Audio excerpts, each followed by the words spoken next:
గోరంత గొడవ జరిగితే కొండంత కోపమా నన్నుదిలి నువ్వు ఉండగలవ నిజం చెప్పవమ్మా అందరినీ ఇలా వెంటపడి అడగాల సరదాగా నువ్వే ఎదురైతే సరిపోదా నిద్రపోతున్న రాత్రి నడిగా గుటికి చేరిన గువ్వల నడిగా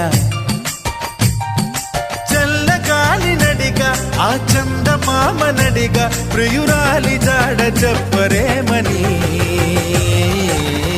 అందరినీ ఇలా వెంటపడి అడగాల సరదాగా నువ్వే ఎదురైతే సరిపోదా